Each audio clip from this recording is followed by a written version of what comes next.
Merci.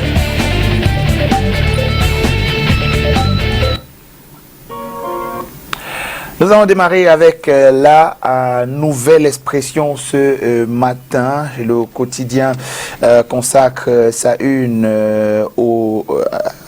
à cette jeune demoiselle qui a été tuée chez un sous-préfet. Le tribunal militaire bouge enfin, nous dit la nouvelle expression que nous allons donc découvrir dans un instant. La famille qui accuse l'ancien sous-préfet de Lokoundje d'avoir assassiné sa fille redoutait des manœuvres en vue d'étouffer la vérité dans cette mort survenue dans des circonstances troubles. Souvenez-vous, il y a donc pas longtemps, la page 3 de la nouvelle expression a plus de détails sur cette question-là. Et puis en petite fenêtre du journal, crise anglophone, les solutions sont pourtant connues d'après la nouvelle expression ce matin. Et le journal nous dit qu'au cours de sa dernière descente au sud-ouest, Betty Assomo a clairement laissé comprendre que c'est avec le marteau que Yaoundé entend venir à bout des séparatistes. Pour Penda et Koka, John Fondi, Atangana Mebara. Oui, pourtant, Penda et Koka, John Fondi, Atangana Mebara avaient fait des propositions plutôt concrètes, pense le journal qui nous donne plus de détails à la page 10 de son édition en kiosque ce jour. Et puis Covid-19. De l'oxygène à la Quintini, œuvre de la Fondation MTN Cameroun. Le don décisif dans la lutte contre la pandémie vient d'être réceptionné par la direction de l'hôpital. Forêt de l'Est, le journal en parle à sa page 4. Les riverains passent à l'offensive. Une délégation de représentants des communautés locales crie sa colère face à l'injustice dont les populations sont victimes avec l'exploitation sauvage de leurs forêts. Et puis école primaire. Le journal nous dit que 32,12% d'enfants sans acte de naissance sur près de 5 millions d'enfants inscrits. 1,7 écoliers n'ont pas ce document au Cameroun. On s'intéresse maintenant à la une de Info Matin quotidien qui est consacrée au chantage. Le journal nous dit que les Ambazoniens veulent se servir de Monseigneur Toumi. Révélation incohérente de l'évêque émérite de Douala après son enlèvement par les séparatistes anglophones. La page 3 a plus de détails. C'est cette actualité contenue dans Info Matin quotidien ce jour. Et en pied une du journal régional 2020, Atangandji prépare un plan sécuritaire. Une concertation entre le ministre de l'administration territoriale et les gouverneurs se tient depuis hier à Yaoundé afin d'assurer une élection dans des conditions beaucoup plus sereines. Plus de détails à la page 2. Et puis à la page 8 de Info Matin quotidien, vaccin contre le cancer du col de l'utérus. Paul Biya désavoue Manaouda Malachi. Le chef de l'État prescrit le caractère non obligatoire du dit vaccin. Un revers pour le ministre de la Santé.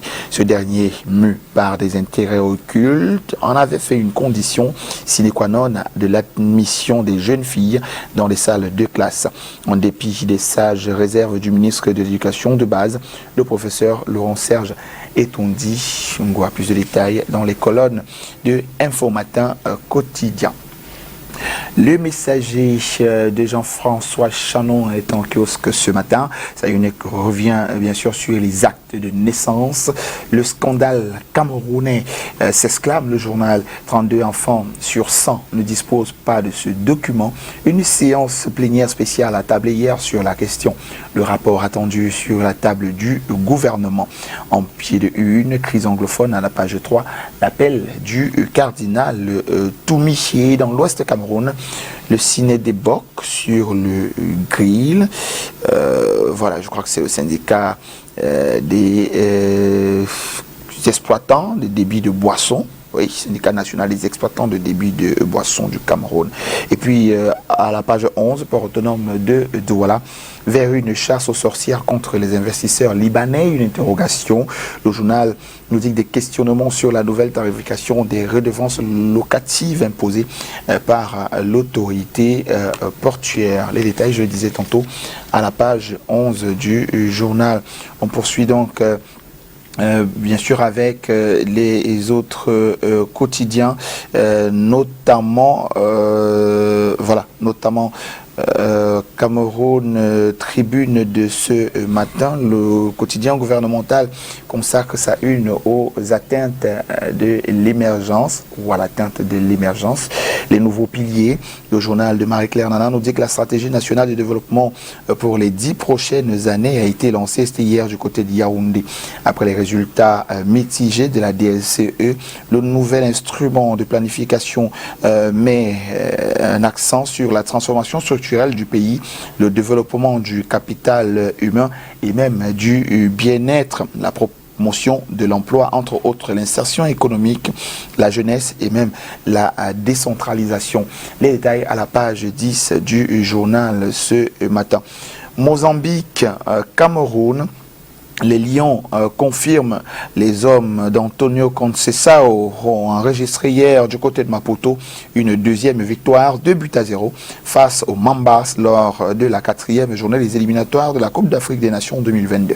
Le Cameroun, pays organisateur, conforte donc sa place de leader dans ce groupe F. Les détails à la page 28 et à la page 29 de Cameroun Tribune ce matin. Et du côté de Yaoundé, crime odieux à Etougébé, François Eongo Ngemo, secrétaire général de la commune de Ngoro dans le Mbamekim, a été donc abattu chapeau portant dimanche soir à son domicile par un individu cagoulé.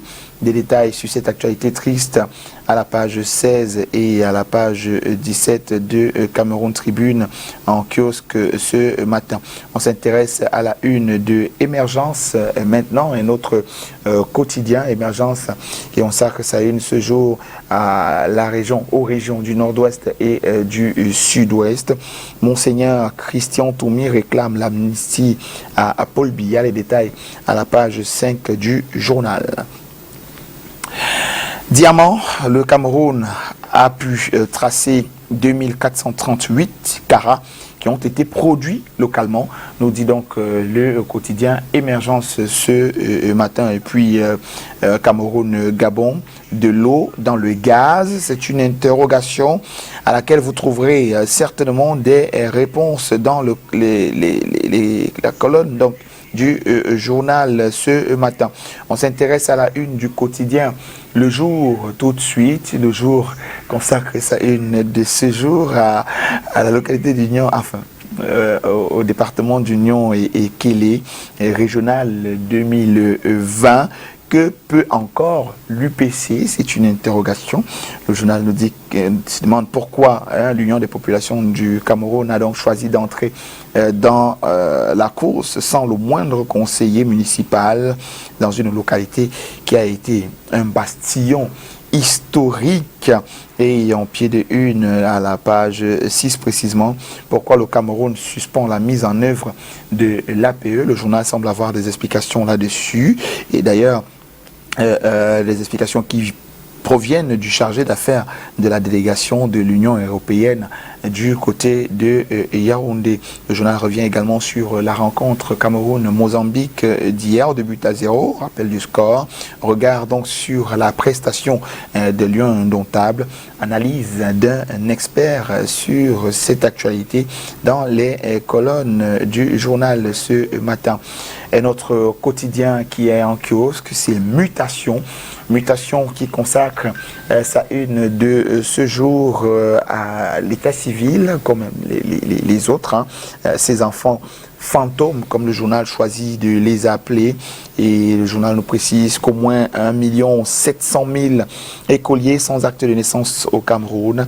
Le plaidoyer des députés et des acteurs institutionnels à retrouver en détail à la page 7 de son édition en kiosque ce jour. Et puis Yaoundé, le scandale des jumelles des abandonnées à la page 5. Et ici au Cameroun, le journal revient sur la stratégie de développement 2020-2030. On parle donc d'économie à l'instant. Intéressons-nous donc à l'économie avec l'économie quotidienne. L'économie quotidien qui consacre sa une de ce jour. On va le voir ensemble. Hein. Ou peut-être commencer par un autre journal qui traite des économies, bien sûr. Expression économique plutôt, commençons par expression économique, qui consacre sa une de ce matin au terminal à conteneurs du port autonome de Douala. Le journal nous dit que le Camerounais Achille Gwanza, membre du trio arbitral de l'affaire du côté de Paris, le 10 novembre dernier, estime qu'il a eu une mauvaise interprétation des faits. Le journal, entre autres, dresse une enquête sur la pénurie des œufs. Souvenez-vous, c'est denrée qui est devenue très très rare selon les acteurs de la filière. La hausse du prix des intrants avicoles et même l'attentisme des pouvoirs publics serait donc à l'origine de l'inflation actuellement des prix sur le marché. Et puis financement, le projet minier de Mbalam serait dans l'impasse, d'après le journal. La non-circulation d'un accord entre la junior minière australiano Soudans et Osticino met ainsi un terme après de 2 ans de négociations infructueuse. Les détails donc à la page 4 du journal ce matin. Nous poursuivons cette revue de presse avec Europe Plus, le bi-hebdo. Le bi-hebdomadaire Europe Plus consacre sa une à un certain Al Capone des tropiques, comme le journal choisit donc de l'appeler. Comment 39 milliards de francs CFA ont disparu du Minepat. Le DPIP de ce département, Jean-Sylvain Vondo, a réussi à détourner, d'après le journal, cette somme en un seul week-end. Pense le journal qui nous donne plus de détails à la page 3. Et puis en sécurité à la page 4, plus de 300 000 armes légères et de petit calibre seraient en circulation au Cameroun. On s'intéresse maintenant à Kalara, l'hebdomadaire du monde juridico-judiciaire qui consacre sa une au terminal en conteneur du port autonome de Douala. Comment Bolloré a encore renversé le port autonome de Douala du côté de Paris. Le tribunal arbitral de la chambre de commerce international vient de condamner le Cameroun à verser 38 milliards de francs CFA à Douala International Terminal et même à relancer le processus d'appel d'offres à l'origine de la brouille. Un revers qui vient donc à la suite d'une autre sanction prononcée par la justice camerounaise. Le journal nous offre plutôt un décryptage sur la question dans ses colonnes ce matin, précisément donc à la page 7. Et puis témoignage en pied de une du journal aujourd'hui. Amadou Vamoulke dit, je cite, « J'étais une bête à abattre à la CRTV », fin de citation. Ces propos sont de l'ancienne directeur général de la Cameroun Radio Television, qui a déclaré qu'alors que son prédécesseur a passé 17 années à la tête de l'organisme sans aucun contrôle, lui en a eu 17 en 17 ans. Déballage donc à la page 4. Oui, bien sûr. Bon, c'est écrit en 17 ans, je crois. Il a passé un peu moins de temps du côté de la CRTV. Dans tous les cas, les détails sont à la page 4 de Kalara qui est en kiosque ce matin. On s'intéresse à la une de sa presse de Steve Njo, qui est consacré ce matin au transport des marchandises. Sa presse s'interroge. À quand la fin des tracasseries? Le journal de Stephen John nous dit que la question a été au centre d'un atelier ouvert le 3 novembre dernier du côté de Douala par Samuel Dieudonné Iva Dibois, le gouverneur de la région du littoral, en présence des chefs de mission diplomatiques. Et puis, entre autres, grande distribution. Le journal s'intéresse donc aux grandes surfaces de la place. Vision économique est en kiosque ce matin. Budget programme, une solide enveloppe pour booster la croissance, nous dit le journal ce matin. Pour les 3 prochains exercices, le gouvernement table donc sur une croissance rejetée à 3%, nos divisions économiques, 3% en moyenne, donc dans le but de retrouver l'équilibre des finances publiques et même de réduire son déficit budgétaire. Les détails à la page 6 de son édition en kiosque ce matin. Port en eau profonde de Kribi, une grande réalisation du président Paul Biya pour faciliter le trafic maritime transfrontalier. Et puis desserte en eau potable, la Kamwata veut couvrir 80% des zones urbaines, ce ne sera pas mauvais. Et puis acte de bravoure, 3 assaillants tués du côté, enfin 3 assaillants impliqués dans la tuerie de Kumba ont donc été arrêtés, nous dit le journal ce matin. Détective est en kiosque ce jour, tourisme et loisirs, c'est la une de détective. Voici le complexe multifonctionnel de la Mundi. Le journal nous présente donc une infrastructure, hein, disons-le comme ça, la cité capitale dont vient de s'enrichir, nous dit le journal détective, d'un nouveau cadre ultramoderne propice à la détente, au dépaysement et même à la pratique des activités sportives réalisées par les personnels des impôts. Le chef d'œuvre architectural a reçu donc l'onction des pouvoirs publics le 14 novembre dernier à l'issue d'une cérémonie présidée par le ministre des Finances, Louis-Paul Motazé. Parle donc ici d'une contribution significative à l'amélioration de l'offre infrastructurelle nationale au regard des grandes compétitions internationales à venir. Et dans la région du Sud-Ouest, le dispositif sécuritaire sera renforcé, nous dit Joseph Betty Assomon ce matin. On s'intéresse à l'épervier au quotidien. L'épervier ce matin, lui, s'intéresse à sa une au plan triennal spécial jeune. L'épervier nous dit que la jeunesse du Nord-Ouest remercie le président de la République. Il nous donne plus de détails et c'est donc en son et même en couleur, comme nous dit l'épervier, que les jeunes, cette tranche de la population dans cette région-là, en proie, il faut le reconnaître, à plus de 4 ans d'instabilité de ce côté-là, a donc pu recevoir le 14 novembre dernier des chèques et même des équipements d'installation de l'État à travers le ministre de la Jeunesse et de l'Éducation civique, Mounouna Fotso. Le membre du gouvernement qui poursuivait donc sa tournée nationale, notamment dans les villes de Santa et même de Bamenda, évaluait une minutie de projets jeunes réalisés ou en cours de réalisation. Voilà qui met un terme donc à cette revue de presse, amis téléspectateurs.